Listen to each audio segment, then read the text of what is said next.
It's always kind of an awkward little 5 minutes for me and E-Man because we're just sitting here staring at each other. So I think we decided we're going to scrap playing music during the birthday segments and just read off the birthdays of the musicians just we like. To be time consistent for you guys. That and like we always got to deal with copyright shit from these huge ass songs we're always playing for big name artists and everything. So I think we're just going to read them off. And since we didn't do the birthdays last week, we had a couple carryovers, but a lot of legendary people. We had Erykah Badu, Johnny Cash, rest in peace as well. South Park's Randy Marsh, which we didn't even know. Black Puppy. Actually, can we play some Lord for that? Can we play some Lord for that? She's pretty big on copyright shit. Yeah. Oh, God, no. We cannot play Lord. I was kidding. No, but we didn't even know Randy Marsh had a birthday, but we saw it come through on our Instagram feed, and we thought that was hilarious, and he's our favorite South Park character. So Randy Marsh, Tyler, the Creator, E-Man's favorite, which is today, actually.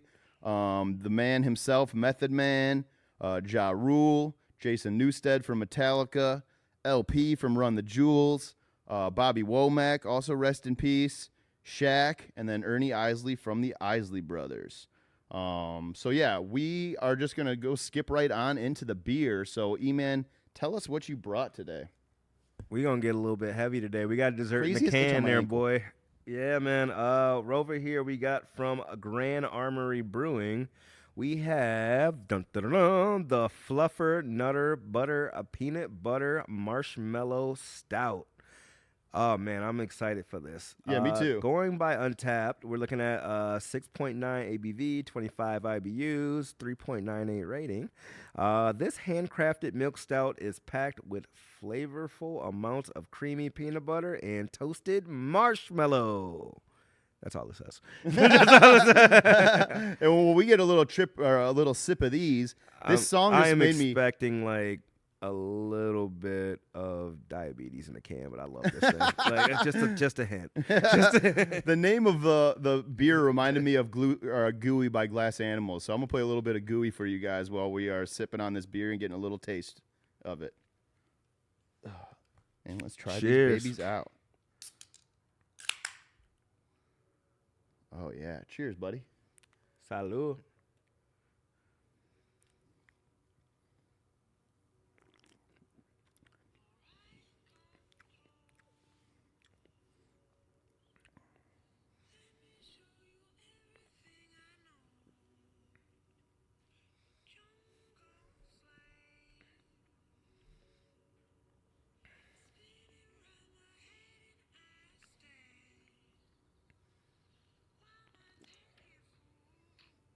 Oh man, I'm really sad that I can't go to Mopop this summer because Glass Animals is headlining that shit. You know, the weekend is gonna be here the week before that, I think. Oh, is he really? Yeah, you know he's at Ford Field. Who's Doja Cat's opening. Doja Cat. I want to go to that. I like Doja Cat, bro. Those tickets are $455. 450. Never mind. Oh, you know what else is dumb? I thought it's at Ford Field as well, which I don't know about Ford Field for a concert. It depends on the concert. I could see the weekend throwing a good concert at Ford Field. I just feel like it's too big, and it would be like those football stadiums are always typically kind of echoey. Those are like the Kenny Chesneys, the big dogs. Eminem. Eminem definitely would do it. Yep. Yeah, I definitely would. Jay-Z, I could see doing that. Yep. Or actually, last time I think it was Comerica Park when they had Jay-Z you're right. and Eminem. It was Jay-Z, and it was Eminem and Rihanna too. Yep. But before we get into this beer, Eric, we need to make a quick pause on the episode because I gotta go to the bathroom so bad. I should have gone before this episode. This bathroom break is sponsored by Arctic Circle Brewing Company. This bathroom break is sponsored by. All right, Neil's bladder is good to go, guys. So let's rock back into this. So Fluffer Nutter Butter. This is interesting. We haven't had a stout on the podcast in a minute, I feel like. A couple weeks ago. Did we? A few weeks ago. What do we have? We had Larry's Last. Oh, yeah, that's right. I forgot about that one. I didn't like that one very much. No, it wasn't bad. It's just I kind of judged my beers off of if I would order this at a bar. I can like it at the moment and stuff like that, but would I order this? Like, would I order this and how much would I order of it? Like, would I order a 10 ounce of this? I mean, which, you know, that one was kind of high ABV, so they probably only poured in a 10 ounce. But would I order that? Would I order a pint? That one, definitely, but I'm not talking about that right now. We're talking about this. This one has a really good flavor to it. I actually really like the flavor It's got the toasted notes to it. Like, it's definitely, like, on the sweeter side. Like, it's a really good dessert beer for sure. Mm-hmm. You can definitely taste, like, Marshmellow. So Marshmellow as an adjunct, if you guys don't know, is kind of a pain in the ass. Oh, yeah? It really is. I remember, so when I was at Easter Market and we did the White Russian beer, right? I'll never forget this. Like, shout out to Alex, actually, head brewer for Easter Market. We were stirring it up, and actually the paddle broke off in the fucking in the thing, like in the tub, because it's so thick. What's the pad? Like like so the paddle to scoop the actual marshmallow fluff into like the actual boiler actually broke into it because the marshmallow is so thick. Yeah. Because marshmallow and the cleaning it is just. I was just gonna say pain, the cleaning of it's gotta be. It just horrible. Marshmellow just sucks to brew it. So that's for you guys who don't know out there. But yeah, this is. I mean, obviously they brew way more of this because this is like a really big release for Grand Armory. Shout out to them. I've been a big fan of them. I love Weeds in the Juice and stuff like that too. Yeah, I like this a lot, man. I like, mind you, it's a milk stout, and I'm trying to like get off the lactose a little bit these days just for health reasons. I feel you. But I really do enjoy this beer a lot. Like, it's really got like that. It's got the creamy consistency. It's definitely like sweet straight through. Yeah, definitely. I love it I love it for like a really good dessert beer for sure. It tastes like a coffee to me a little bit. I love that Yeah. kind of flavor to it. Yeah, like it got the coffee notes to it. Yeah, for sure. Yeah, that's Yep, true. that too. The little bit of ooey gooey vibes. Ooey gooey world. Yeah, but yeah, no man, I really like this. I don't know. Like I said before, I think the reason that stouts aren't my favorite as much is because of the carbonation. Like, I've realized that's like my favorite part about it. Shit. Yeah, It's you like that straight up like Kolsch Pilsner super boy. carbonated. Yeah, you like that straight up. I really IPA, I liked that gumbo one we had at Arctic Circle on last Tuesday. That one was probably my fan favorite. The New England IPA. Yeah, I really like that. I was really impressed, by the way, listening back to go back to that real quick. I thought it was gonna be way noisier listening back to the episode, and actually Eric did a fucking good ass job with the editing on that. Like, you can really hear us good on there. I do wish I got to try the bacon beer a little bit. No, gotta be honest, but man. My dietary restrictions won't allow me to, unfortunately. Yeah, neither of us can. But yeah, so fluffy nutter butter. Let's see. If I were to give this a score 1 to 10, or are we going on tap to 5? Oh, on taps to 5. 5 is harder to judge though. It doesn't give you as much leeway. I'd give it like a 3.5, maybe a 3. Yeah, I'll go 3.54, something around there. Yeah. So I mean, they got it at 3.98, so I mean, they got it about right where I would put it essentially. I feel like a beer like this is better. One of the ones we should have had the glasses. So for the this. thing, we should have brought the goddamn Arctic Circle glasses that I just bought. That was totally intended for this guys, reason. We're drinking a stout out of a can. It's an amateur hour over here. We apologize. The level 4 cicerones out there that listen to this show, not. No, but yeah, that was pretty good. But anyways, moving forward, let's dial on into our something old, something new. We got a lot of music to talk about. I tried to keep, you know me and my themes. I tried to keep it theme oriented for my something old with celebrating Women's History Month. And I guess I could just go first since I'm already talking about it. And I'm kind of still in New Orleans mode from last week. And an artist that we didn't play on the podcast, I mentioned her briefly, but we didn't play her on the podcast, would be who they consider the Queen of Soul in New Orleans, the New Orleans Queen of Soul, and that's Irma Thomas. Hey. And in 1968, she put out an album called Take a Look. That's, at the time, her contemporaries were people like Aretha Franklin and Etta James, sorry. But she never reached quite the commercial success and crossover success nationally that Aretha did and that Etta did. She was more she was really known in New Orleans, but she wasn't quite as big throughout the country. Her music's been used a lot throughout the years in different movies and films. I think most recently, the song I'm going to play off here was used in an episode of Black Mirror. So let me get this pulled up for you so I can play you guys a little bit of Irma. She just has like a really captivating, awesome, soulful voice. And it's kind of like the lyrics on this song are kind of dark, quite honestly, if you really think about what she's saying. But here, let me pull this up. Take a look. Here's a little clip of Anyone That Knows What Love Is.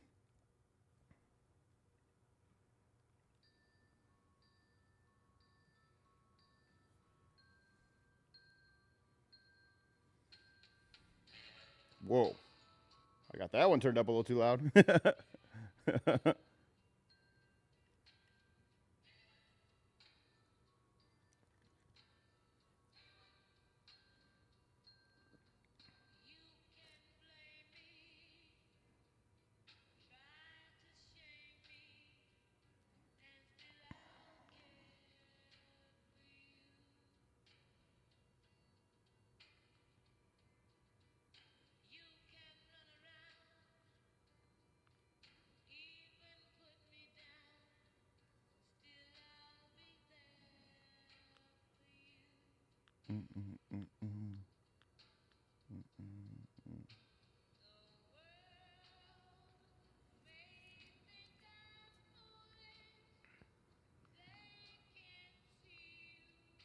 Like I do.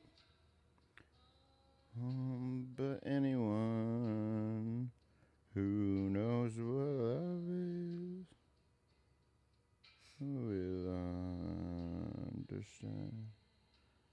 That's a little bit of Irma Thomas for you. Yeah, I really love that type of music. That's like my wheelhouse. Etta James is one of my favorite singers ever. Absolutely. Irma Thomas, obviously Aretha. I think that song is actually how the last season of Black Mirror closed out. It's either the last season or the one before. What was the season where she the girl from Black Panther goes into that crazy weird museum type thing? Yeah, it's the end of that episode. That. You don't remember Was that the season with a short season when Miley Cyrus did one and Anthony Mackie did one? I think it's the season before Okay. that. I think it was right before that one. That's how it ends with that episode where she I have to even rewatch it. I've seen every episode of Black Mirror, and I am drawing a blank on that one. Yeah, it's So you know the girl that plays T'Challa's little sister in Black Panther? She's the main focal point. Of that shit! episode. Yeah, I did see that one. Yeah. Okay, I remember that. That's what it is. Yeah, that's what it was. Yep, and it all the different. Yep. Kind of reminds. Go ahead. No, I didn't want to cut you off. You were already in the middle. You are in the middle of some I was shit, done. I didn't have anything else to say. I'm sorry. That is my ADHD brain doing its thing right we there. both I got that apologize. problem. So. And that's why we podcast. But anyways, yeah, Irma Thomas. Shout out to Irma Thomas. And shout out to Devin for reinvigorating my my quest on my path for New Orleans music knowledge, because I got back into it, man. I really love the style of New Orleans big band. Yes, an evolution of hip hop. I watched it. That episode on New Orleans is fucking Yeah. great. It's so good. Master P. Yep. And I think Manny Fresh's dad was a famous DJ before him too. Yep. That's what it was. Yep. Yeah. So that was my something old. E-Man, what do you got for your something old, sir? I was actually going to compare that episode of Black Mirror to you never finished this show, but the new reboot of The Twilight Zone with Jordan Peele. Dude, I want to finish that so badly. So there was an episode with Zazie Beetz from Atlanta in it, and she was the main character of it. And it was the show became self-aware, where she actually became in the Twilight Zone while she was a writer for the Twilight Zone. She was That's so awesome. it kind of reminds me of that. But anyway, Shout out to Zazie Beetz. She's awesome, man. And Atlanta's coming back soon. So Atlanta's coming back. Yeah. Deadpool's coming back. yeah, a lot of shit, man.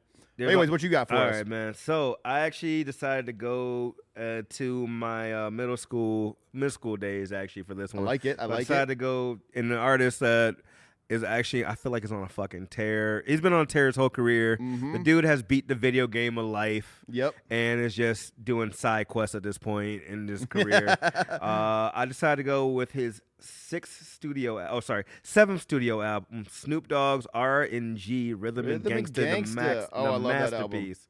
It was released on November 16th, 2004 by Doggy Style Records, making it the first on Star Trek Entertainment and Geffen. Let's see. The album production was handled from the Neptunes, Alchemist, Little John, High Tech, Warren Campbell, L.T. Hunton, Mr. Porter, shout out to Detroit, Yeah. and a bunch of others, actually.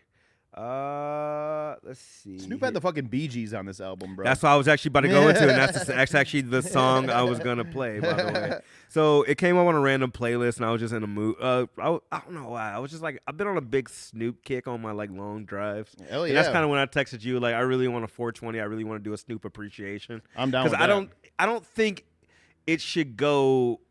Because we talked about it obviously, but I don't think like it goes like how crazy it is that Snoop Dogg bought back Death Row fucking That's pretty records. awesome, man. And that's that alone makes me. I mean, mind you, dude has endless amount of accomplishments, but that in its own is like that's some real boss move shit there. And that's why I was like, I really want to do a Snoop appreciation episode. Not this one obviously, but that last episode, E-Man and I were driving back from Arctic Circle, and we were talking about Snoop.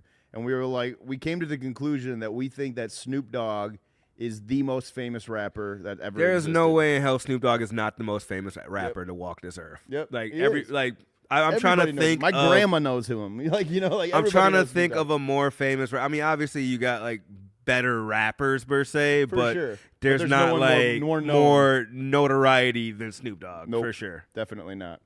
He is the man. Rhythm and Gangster also has the song on there called "Let's Get Blown." That's like literally my favorite. I fucking love that song. Can I get my feels? You know you want some more, girl. So come on. Can I get my thrills? Let's get I think that was just as good as the album version, right? I do. So I'm He actually. literally had everyone here. Uncle Charlie was on here. Bootsy Collins was on this motherfucker. Yeah, it was a lot. It was Pharrell loaded. was on here.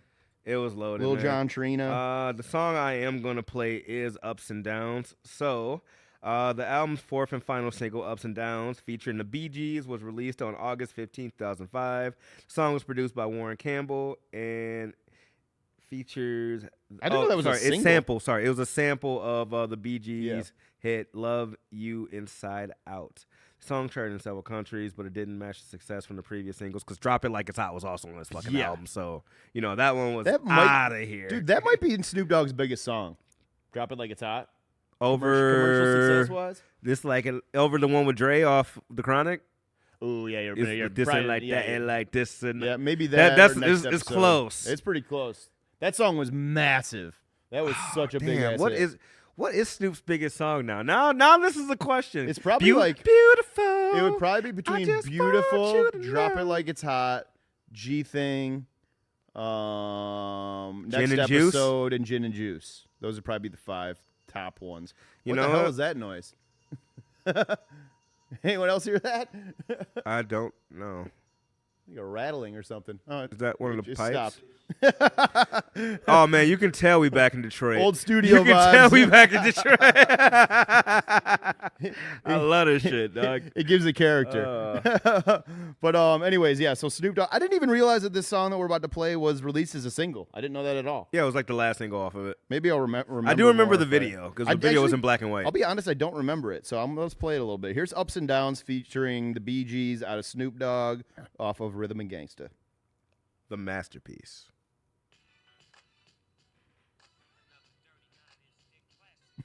I forgot he opens with that shit.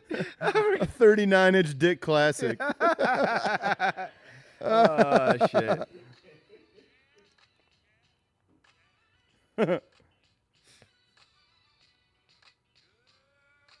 $39-inch dick classic. This was a fucking single? Yes. This doesn't even make sense for a single. Yeah, it does. Once it actually goes in.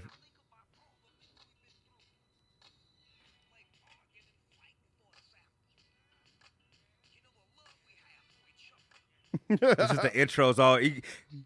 It is an Yes, interlude. sir. Yes, Pastor Dog Father. Ups and downs, smiles and Oh, frowns. yeah, I remember this. This doesn't make sense as a single though. Still, I love this song still. It's a good song. I'm just thinking like think about the landscape of music in 2004. I think this is because. So when did Nas? Oh shit! I'm about to go down. When did Nas drop? I know I can be what I wanna be. Was that around that same time? No. The reason I say that is because that's when that like positive like stuff kind of was coming out. Like that's when that what was it? Dilated Peoples. I can't live my. That was around the same time that was, too. for sure. There was like a whole like wave of Kanye. like positive hip hop that was coming. Kanye started that shit. 2004. Like, yeah. well, not started that shit, but kind of got that wave popular again. Which, man, we were just talking about, like, the third part of the documentary definitely is a little harder of a watch. Haven't watched it. Oh, you haven't watched it? I'll Haven't save it watched then. I'll save it till you finish it. What album was that Nas song on? Was Godson that was album. Godson? Yeah. Godson was that was 04. 2002, so it was a couple years before. Okay, yeah. I love that Godson album. That's got a lot of fucking hidden gems on it, by the way. Everybody, get down. Yeah, that shit's sweet. But yeah, Rhythm and Gangster, that's a fucking solid choice. Moving on to something new.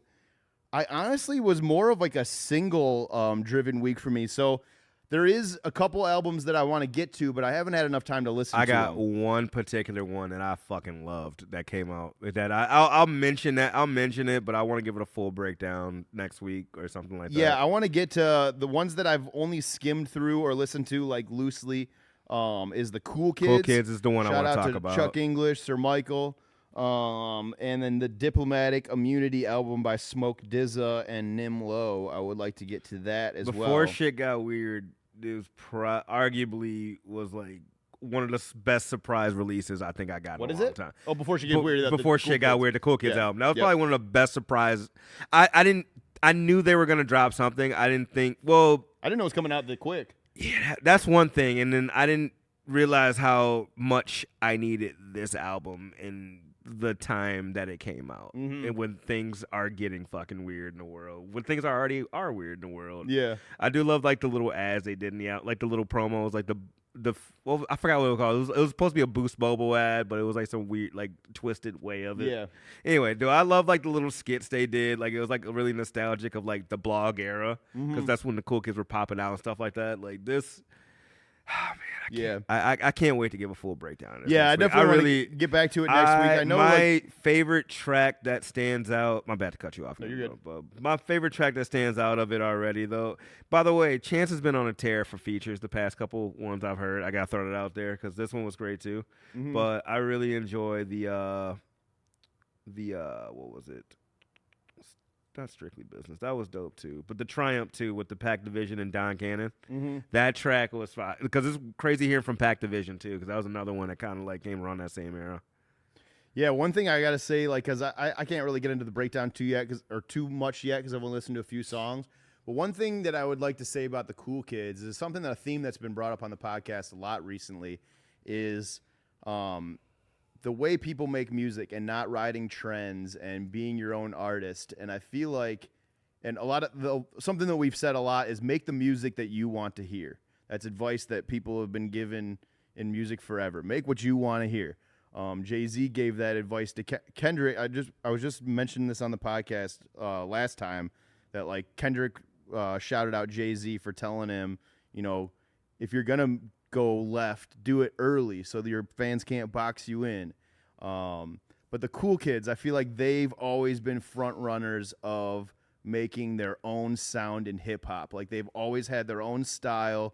I feel like they're like two of the swaggiest dudes that hip hop's ever produced. Some interesting features on here too, man. You got, I don't know, that Horizon Island with Gabby. I don't know who that is, but she killed that. Mm-hmm. Key, Nicki Sweet. You got G Dot. Not sure who they are. Here we go to the good ones. We got Larry June. We got Guap Dad. I who love fucking Guap Dad. Killed that, by the way. Larry June killed that feature too. Pell. Guap Dad 4000, by the way, also is one of my favorite follows on Instagram. He's Agreed. fucking hilarious. He is. I 100% agree. as I mentioned, Chance the Rapper, Pac Division, Don Cannon, JID, and Black are on Light Oh, Work. God damn. I got to hear that song. I'm going to play that after the podcast tonight. Nick Jr., Ryan Cleat. We'll come back to this. I want to Yeah, get no, a full honestly, breakdown for sure. Yeah, I need to get I'm gonna, like Neil said, I'm going to hold off on it for right now. But I instantly fucking love this album, and I'm going to go back and listen to it a couple more times to give you guys like an accurate description of what I think about it. Yeah, and but then there's and some then singles Smoke I do want to talk I want about to get too. to next week. Also, I just saw this when I was skimming through earlier. A band that I've been listening to for years that I really enjoy that came out around when like indie rock was really getting popular is Band of Horses. They have an album called Things Are Great that I want to get to. But speaking of bands, I want to play a little bit of this because me and E-Man both had more of singles this week. And man, do I fucking love the new Red Hot Chili Peppers single. I haven't heard it yet. Oh my God, dude. The first one was kind of okay, but it felt like a cookie cutter. It felt like someone else was like, I'm going to write a Red Hot Chili Peppers song. That's kind of the vibe I got out of the first one. But this new one is just groovy, dude. It's called Poster Child. And it's kind of like, it feels like a little bit more of a fresh vibe to the Chili Peppers. So I'm going to play a little bit of that for you, and then I'll pass the stick on over to E-Man. Here's a little bit of Poster Child for you. Oh, and happy birthday to John Frusciante. I forgot it's his birthday as well, too, the guitar player.